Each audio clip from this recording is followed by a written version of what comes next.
বৈষম্য বিরোধী ছাত্র আন্দোলনের অন্যতম সমন্বয়ক হাসনাত আব্দুল্লাহর বিরুদ্ধে উঠেছে আর্থিক দুর্নীতির গুরুতর অভিযোগ। স্বৈরাচার শেখ হাসিনার পতনে ছাত্র আন্দোলনে যাদের মূল নেতৃত্ব ছিল তাদের মধ্যেই অন্যতম আহ্বায়ক হাসনাত আব্দুল্লাহ। তাহলে কি স্বৈরশাসকের হাত থেকে দেশকে স্বাধীন করে নিজেই দুর্নীতিতে জড়িয়েছেন হাসনাত, নাকি এটি তার বিরুদ্ধে তৈরি করা নতুন কোনো ষড়যন্ত্র? বিস্তারিত ইশতিয়াক হোসেনের প্রতিবেদনে।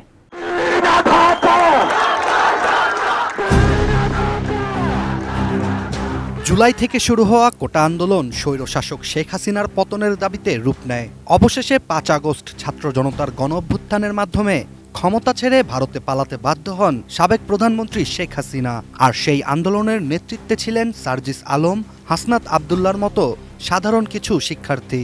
তাদের অগণিত ত্যাগেই ফ্যাসিস্ট মুক্ত হয় দেশ। সেই তাদের নিয়েই এবার উঠেছে দুর্নীতির নানা অভিযোগ। রিগেল এম্পোরিয়াম হানিবার্ড অফারে জিতে নিতে পারেন ইন্দোনেশিয়ার বালিতে স্বপ্নের হানিমুন। সম্প্রতি বৈষম্য বিরোধী ছাত্র আন্দোলনের সমন্বয়ক হাসনাত আব্দুল্লাহর নামে সামাজিক যোগাযোগ মাধ্যমে উঠেছে নিয়োগ বাণিজ্য, পদায়ন, বদলিসহ আর্থিক দুর্নীতির নানা অভিযোগ। এতদিন এগুলোকে সামাজিক যোগাযোগ মাধ্যমের ইস্যু ধরে চুপ ছিলেন ছাত্রনেতা হাসনাত। তবে দিন দিন উল্টোপাল্টা নানা অভিযোগে নিজের নাম জড়াতে দেখে এবার মুখ খুললেন তিনি।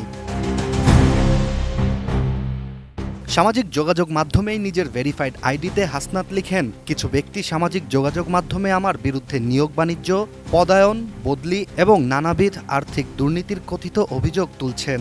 কিন্তু দুঃখজনক বিষয় হলো এসব দাবির পক্ষে একটাও প্রমাণ তারা উপস্থাপন করতে পারেননি। হাসনাত আব্দুল্লাহ নিজের বিরুদ্ধে ওঠা নানা অভিযোগের চেয়ে সঠিক তথ্য কিংবা প্রমাণ না থাকায় সবচেয়ে বেশি ক্ষিপ্ত। এর জন্যই তিনি ওপেন চ্যালেঞ্জ ছুড়ে দিয়ে বলেছেন, আমি স্পষ্টতভাবে জানাতে চাই, আমার বিরুদ্ধে আনিত যে কোনো দুর্নীতির অভিযোগ যদি ১ টাকারও প্রমাণসহ উপস্থাপন করা যায়, তা হোক নথি, ভিডিও, অডিও কিংবা কোনো ব্যক্তি নিজে সাক্ষ্য দিয়ে প্রমাণ করেন, তাহলে আমার অনুরোধ থাকবে সেটা আপনারা নির্ভয়ে সামাজিক যোগাযোগ মাধ্যমে প্রকাশ করুন, সংবাদপত্রে প্রচার করুন এবং আমার বিরুদ্ধে মামলা করুন।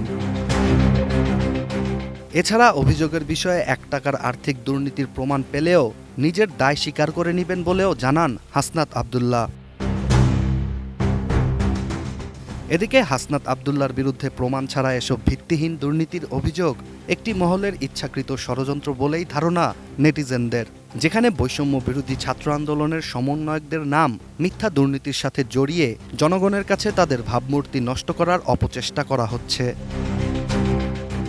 Ishtiaq Hossain, ATN news.